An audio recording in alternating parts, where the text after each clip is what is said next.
When I was a kid, my family raised 3 fleshworms. If you placed them on a goat's horn, they'd burrow into its brain, eat it hollow, and leave nothing but a skin. My grandpa would then use that skin to make goat skin drums. "Adam, bring the jar," he said. Grandpa and my uncle were out catching a goat together, while Grandma went to the shed to get a rope. Grandpa was set on making a new drum. I grabbed the jar from the east room and handed it to him. The goat had already been caught, all 4 legs tied up, bleeding miserably. Grandpa took the jar with a big grin. Someone had placed another order for a drum. That money would last us half a year. But when he opened the jar, his face suddenly changed. He yelled, "Who touched this jar?" Grandma came over. "What's wrong?" There were only 2 fleshworms left inside. One was missing. My uncle came over too.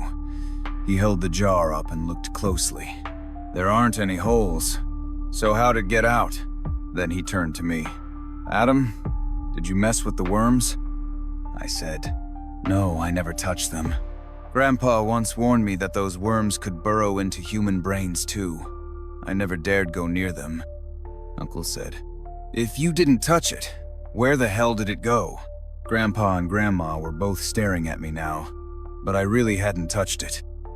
Then I suddenly remembered.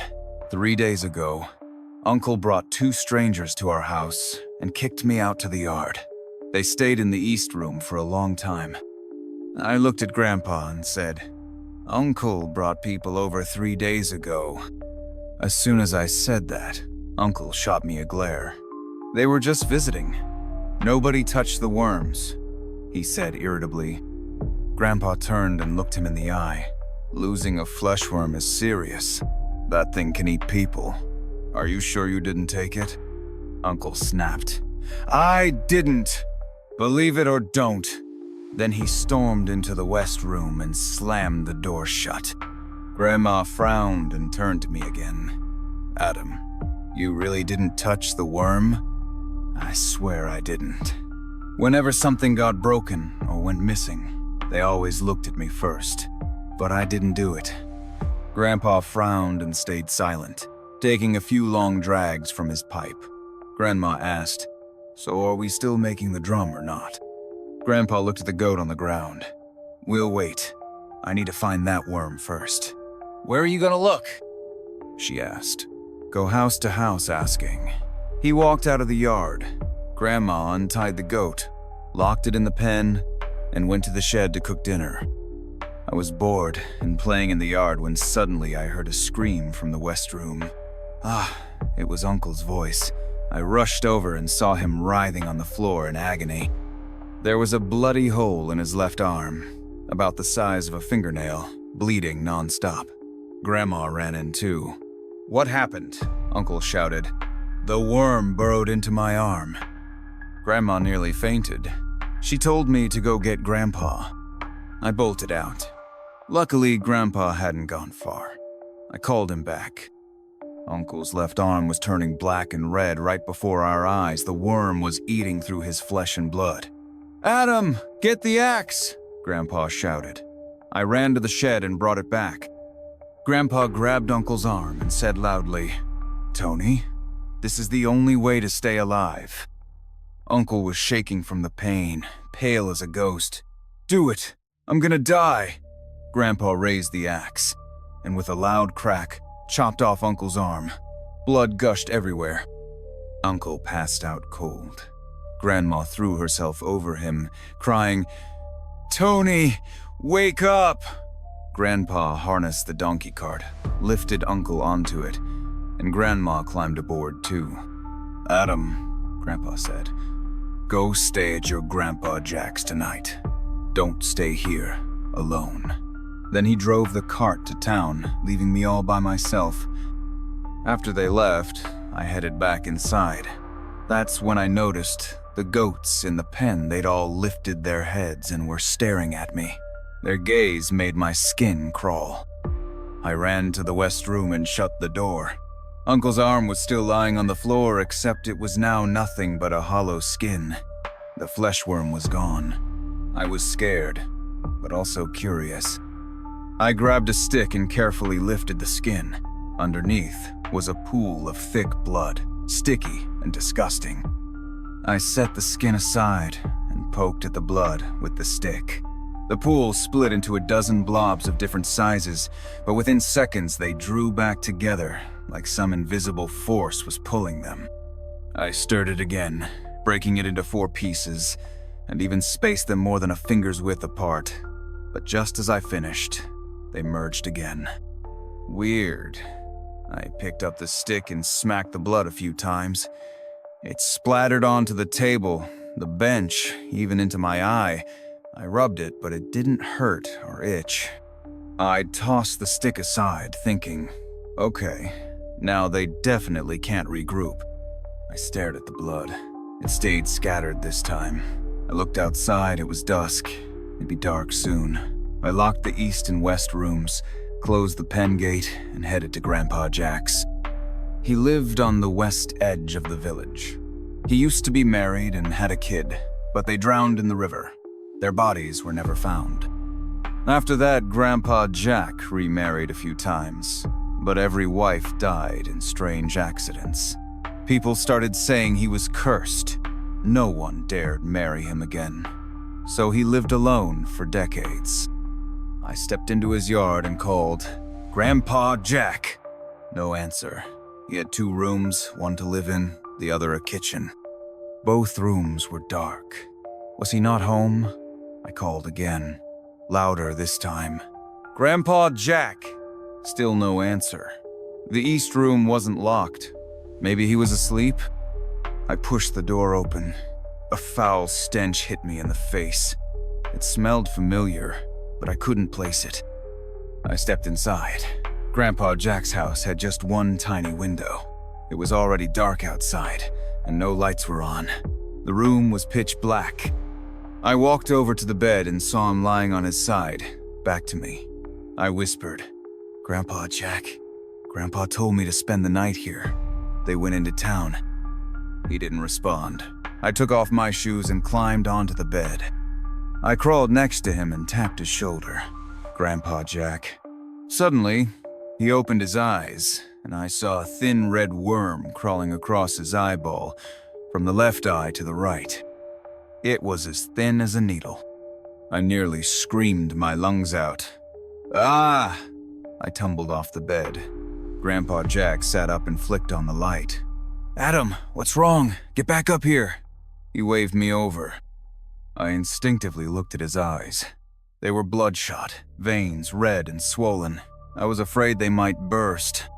When I didn't speak, he asked again, "Adam, what's the matter?" I got to my feet and whispered, "I saw a red worm crawling on your eye just now." He frowned, then chuckled. "Nonsense. If a worm crawled on your eye, you'd be dead by now." Still seeing I wouldn't talk, he asked, "Why'd you come here alone this late? Where's your grandparents?" I said, "Uncle got bitten by the fleshworm. Grandpa and Grandma took him to town. No one's home. Grandpa told me to stay with you." Grandpa Jack froze for a few seconds, frowning. "Tony got bit?" I nodded. He sighed. "I told your grandpa not to keep those things. He never listened. Now look, Tony lost an arm." Grandpa Jack lit his pipe and took a few drags, lost in thought. Then he tossed me a set of bedding. Sleep. I was still scared, but I climbed onto the bed carefully. Grandpa Jack smiled. "Why are you lying so far away? Think I'm gonna eat you?" He pulled my bedding closer. Now we were side by side. He turned off the light. "Sleep. I'll go check on Tony tomorrow." He fell asleep fast. Soon he was snoring, but I couldn't sleep. I'd clearly seen that thin red worm crawling on his eyeball. Was I just seeing things?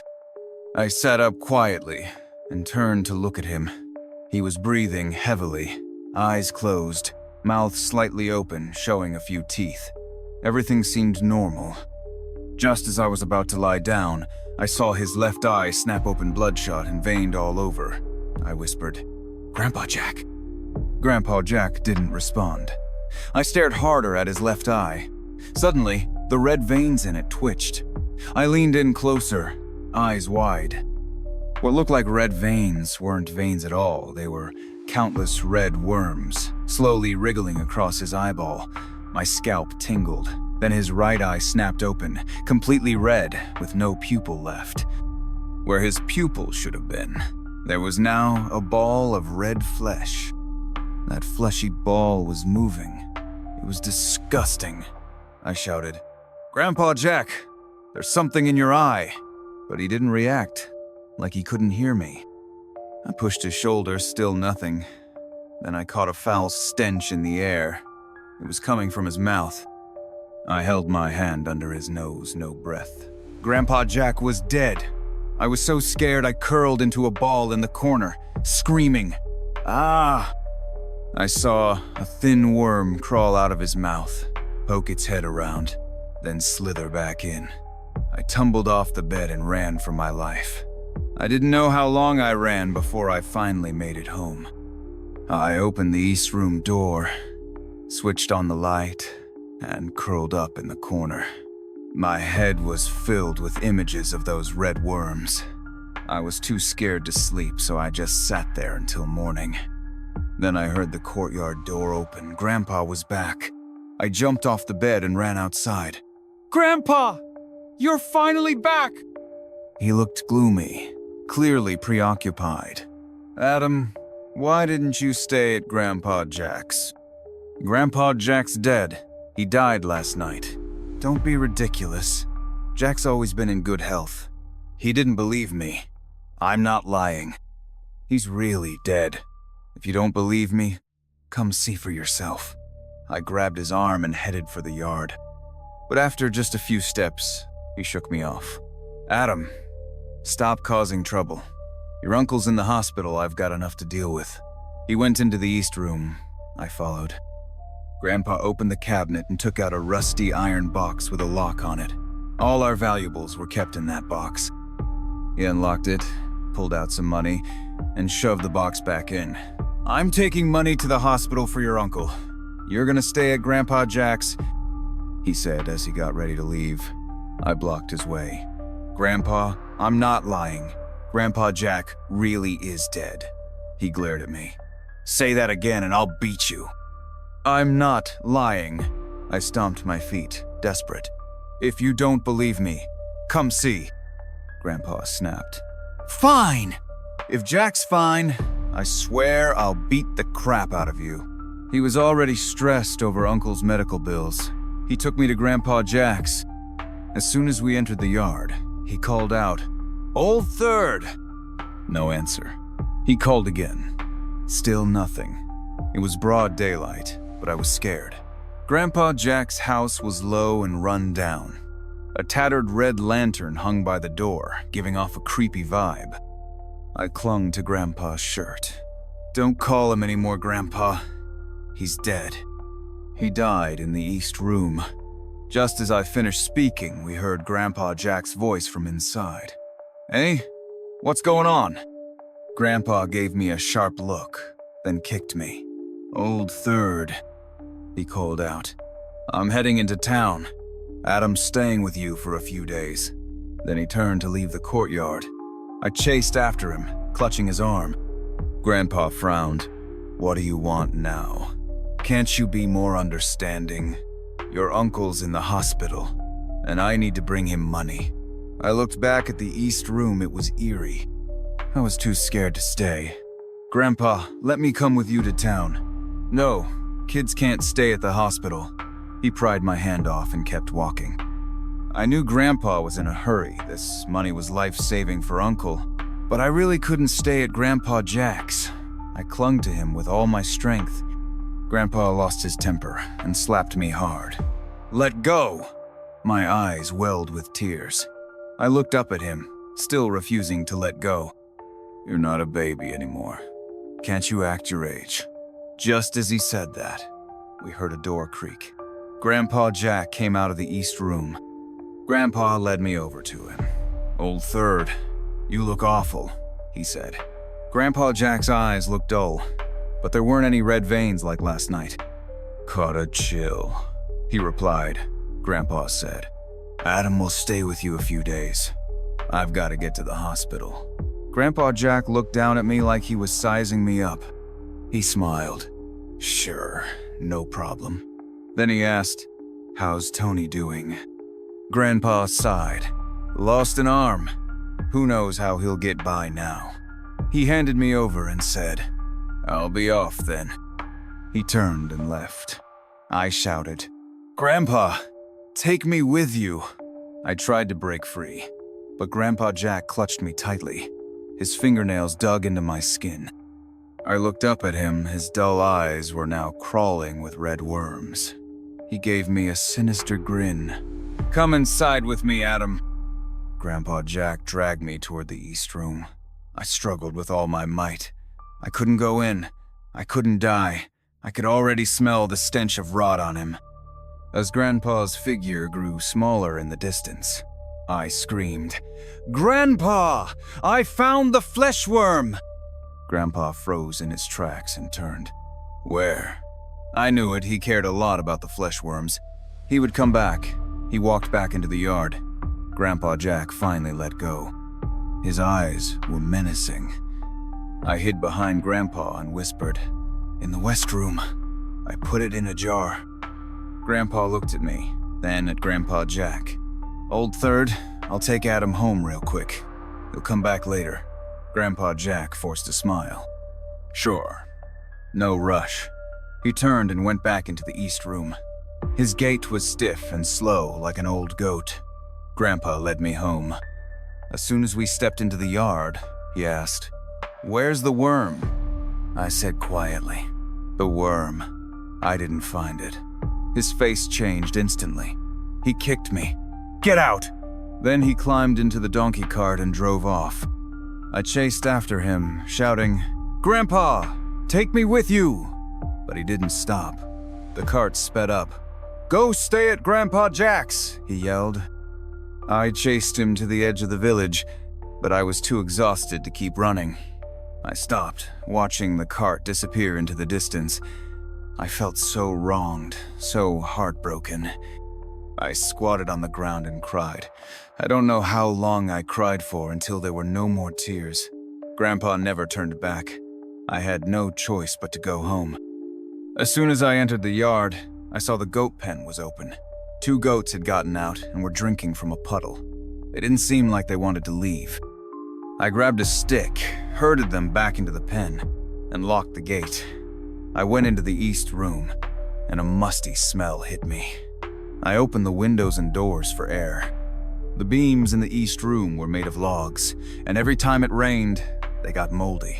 It had rained just a few days ago, and now the mildew smell was strong. I sat on the bed, zoning out. After a while, I started getting drowsy. I hadn't slept at all last night. I laid down and drifted off. When I opened my eyes again, it was dark. Moonlight came through the window, barely lighting the room. As I sat up, I saw the courtyard door creak open. A hunched figure stepped inside. It was Grandpa Jack. I quickly shut the east room door and window, but Grandpa Jack didn't come toward the house. He went into the goat pen. A few moments later, I heard the goats screaming. Their cries were terrifying. I jumped off the bed, opened the cellar door, and climbed down. The cellar was full of unused stuff and a few rusty kitchen knives. I curled up in a corner, praying he wouldn't come in. Soon, the goat cries stopped. Then I heard the door open. He was inside. The stench hit me again, like rotting meat. "Adam," he was calling my name. His voice was hoarse and strange. I covered my mouth, not daring to make a sound. Suddenly, the wooden board above me was pushed aside. Grandpa Jack's head peeked in. He saw me. He grinned wickedly and pulled his head back. I was scared out of my mind, completely paralyzed on the ground, not even able to make a sound. I kept my eyes locked on the cellar opening, but Grandpa Jack never climbed down. I stared like that the whole night. When dawn broke and the rooster crowed, he still hadn't come down. Strange, where had he gone?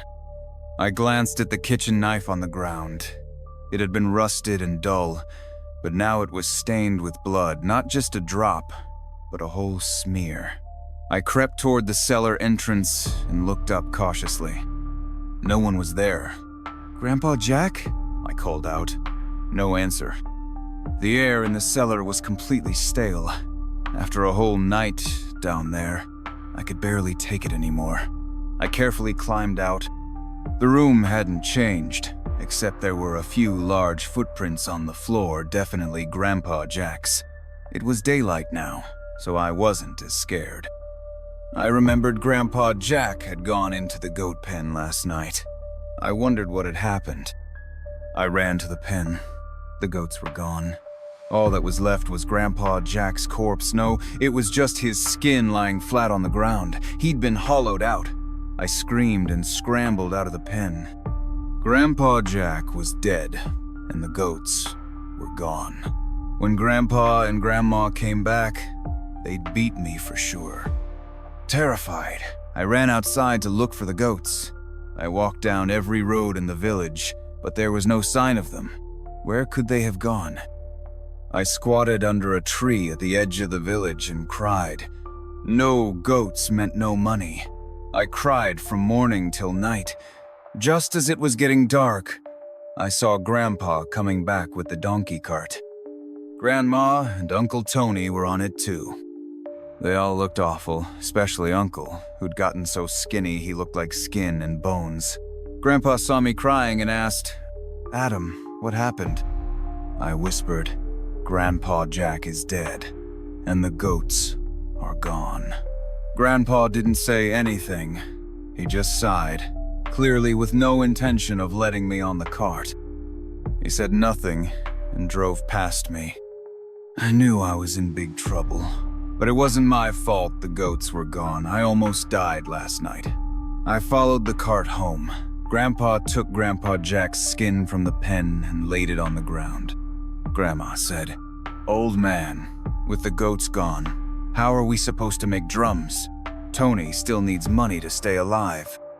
Uncle sat on a chair, visibly worn down by everything. He snapped, "If we're out of money, sell Adam. He's the one who lost the goats." He didn't sound like he was joking. He stared at me like he was calculating how much I was worth. I looked at Grandpa, hoping he'd scold Uncle. Even a word would have comforted me, but Grandpa said nothing. He just squatted down, staring at Grandpa Jack's skin. I looked at Grandma. She kept a dark face and said nothing either. Uncle sneered. "Quit staring. You're the most useless one here. A total burden." "I'm not a burden," I shouted. Uncle burst out laughing. "If you're not a burden, what are you?" My parents died young. They were hit by a car. The compensation was a lot of money. Grandpa used that to buy goats and fleshworms. That's when our lives started improving, when we finally had enough to eat. Grandpa glared at Uncle, and he finally shut up. Grandpa sighed and said, "I'll figure out the drum situation. You all stay out of it. Go inside." With everyone back, I wasn't scared anymore. I went to play in the East Room. Suddenly, I caught a glimpse of myself in the mirror. My eyeball was red, with a distinct red vein. My mind buzzed. Grandpa Jack's face flashed before my eyes. Was it just a blood vessel, or was it a worm? I leaned in close to the mirror, not even daring to blink. I stared hard at the red line. Suddenly, it twitched. My scalp went numb. There was a worm in my eye. I ran outside shouting, "Grandpa! There's a worm in my eye!" Grandpa turned and looked at me. "Come here, let me see." I ran over. He leaned in to check. "There's nothing." "Don't be ridiculous." Uncle tilted his head and looked too. "I don't see anything. You're overreacting." But I saw it clearly. Why couldn't they? I ran to the shed to ask Grandma. She put down her work, pried my eyelids open, and said, "No worm." I ran back to the east room and looked in the mirror. My eyes were even redder than before, but the red worm was gone. A while later, Grandma brought food into the room. Uncle sat on the bed. Only Grandpa was still outside. Grandma called out, "Old man, come eat." Uncle said, "Don't call him, he's making a drum." Grandma paused, looking shocked. Then her face returned to normal. She sat down on a stool and muttered, "Will this work?" Uncle glanced at me and said coldly, "If it doesn't, then sell Adam. No use keeping a kid like him." He'd always been mean to me, but I never thought he'd actually consider selling me. I looked at Grandma. She just sipped her soup and said nothing. I said, "Sell you instead." Uncle burst out laughing, shoulders shaking. Grandma said, "Enough. Eat." The next morning, there was a goatskin drum in the yard. It was big. Grandpa coated it in goat oil and left it out under the sun to dry. I reached out to touch it, but Grandpa slapped my hand away. He loaded the finished drum onto the donkey cart, looking somber. "I'm off to deliver the drum. I'll be back tonight. You all stay home and keep an eye out for fleshworms." Then he drove off.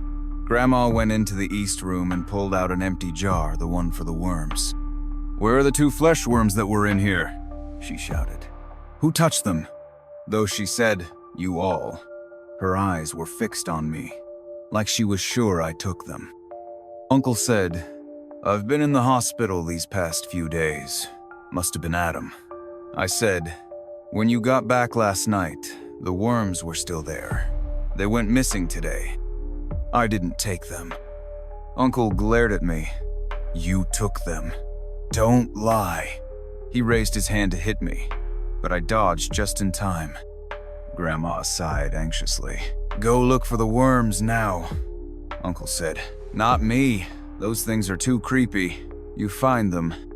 Grandma went into the east room to search, then into the shed. She looked everywhere, but the worms were gone. Stomping her feet, she yelled, "Adam, did you take the worms or not?" "I didn't," I shouted back, just as frustrated. She froze for a few seconds, then walked over and grabbed my shoulders, staring into my eyes. "Did she see the worm?" "Grandma, what are you looking at?" Her hands trembled on my shoulders. "Fleshworm. There's a fleshworm in your eye." "That's impossible. They're huge. How could one be in my eye?" "It's a worm egg," she said. My legs gave out instantly, and I collapsed to the ground. Uncle came over and pried my eyes open. "I don't see anything." I burst into tears. "Grandma, what do I do? I don't want to die." I don't know why, but I suddenly pictured Grandpa Jack before he died so terrifying. I didn't want to be hollowed out by a worm. Grandma patted my head.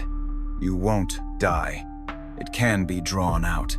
Her words finally gave me a little relief. That evening, Grandpa came home, smiling like he'd won the lottery. Uncle asked, "Dad, what's got you so happy?" Grandpa pulled a fat wad of cash from his pocket and placed it on the bed. "Sold it for a great price, enough to cover Tony's treatment." Uncle laughed, grabbing all the money in one swoop. His eyes gleamed with greed. Grandma frowned. "That was just luck. No guarantee next time. We should stick to selling goatskin drums." Grandpa climbed onto the bed and lit his pipe. "Forget drums. They're worthless. I asked around in town, this thing's called a flower drum. From now on, we sell flower drums." After Grandpa said that, he smiled and looked at me. "Adam, why are your eyes so red?" I was just about to answer when Grandma jumped in. "He's been scared by his Grandpa Jack the past couple days. Hasn't gotten any rest," Uncle said. "Mom, didn't you just say Adam had worm eggs in his eyes?" Grandma shot him a look. "I was just trying to scare him. There are no worm eggs." Then she added, "All right, put the money away and go to bed." She went to lay out the bedding. Grandpa leaned against the bed and waved me over. Adam, come here. Let me see your eyes. I walked over. He pried my eyelids open and stared for a long time before letting go. I said, Grandpa, my eyes feel sore. He took a puff from his pipe and said, It's nothing. Just get some sleep. Grandma turned off the lights. Uncle went back to the west room. I lay down next to Grandma. She said, Go to sleep. I shut my eyes. Half awake, I heard quiet arguing it was Grandpa and Grandma. I didn't dare open my eyes, so I just listened. Grandpa said, With the worms gone, how are you going to make a goatskin drum? Grandma said, Then don't make one. Those things are evil anyway. Jack got hollowed out by one. It was karma. Jack Morgan was my Grandpa Jack. He'd lived well when he was young. Grandpa grumbled, If you try to stop me again, I'll turn you into a flower drum. The next morning, Grandpa and Uncle left early. It was just me and Grandma at home. She pulled a black snake from a bamboo basket, smashed its head, then skinned it. Blood splattered everywhere. I asked, Grandma, what are you doing? She said, Adam, close your eyes. Don't open them until I say so. She held a bowl half filled with black snake blood. I did as she said and closed my eyes. I could smell the blood. My nose itched terribly, like something was trying to crawl out. Grandma, this feels awful, I said. Just bear with it, it's almost done. My nose itched and burned, stinging like fire. Is it done yet? I asked. I wanted to open my eyes and see what was in my nose. Almost, she said. A little while later, she finally said, You can open them now. I opened my eyes and saw the blood in the bowl had turned thick, filled with tiny wriggling worms. It was disgusting. Grandma, did those crawl out of my nose? She sighed. Thank God it was just eggs. If it had been a full-grown worm, you'd have been eaten alive. Her words sent chills down my spine. Thank God she saved me. She placed the bowl on the ground, and the rooster came over and pecked it clean.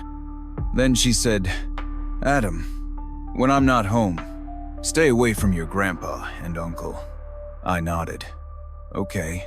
That night, Grandpa and Uncle came back carrying a sack. The sack was moving. Uncle grinned. There are wild goats in the hills. Grandma frowned. We lost all the worms. Even if we have goats, we can't make drums. Grandpa smiled. If we can't make goat skin drums, we'll make flower drums. Then he hoisted the sack and went into the west room. Uncle followed, holding a kitchen knife. Grandma sighed. They're insane. All of them. The next morning, there was another goat skin drum in the yard. Grandpa oiled it and loaded it onto the donkey cart. Uncle went with him. It was just me and Grandma again. I asked, Grandma, how did Grandpa make a flower drum without any worms? She didn't answer. She just sighed, deep in thought.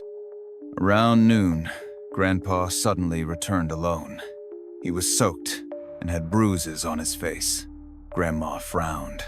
What happened? Where's Tony? Grandpa said, Tony's dead. When we crossed the river, the donkey cart got spooked. We both fell in. The current took him. There was a bridge over that river, old and rickety, with fast water below.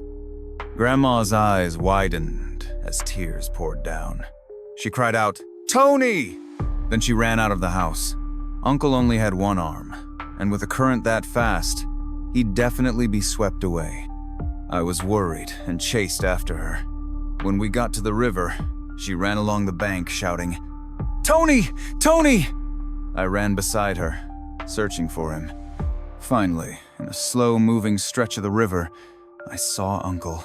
Grandma! He's over there! She rushed over and dragged him to shore.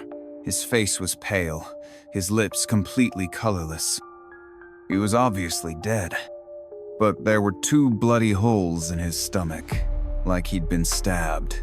Grandma cried over his corpse, sobbing, "Tony, wake up!" She wept so hard she nearly passed out. I asked, "Should we get Grandpa?" Grandma growled, "Don't you dare!" Then she dug a hole and buried Uncle in it. She looked at me and said, "Adam, when we get home, just say we never found your uncle. Got it?"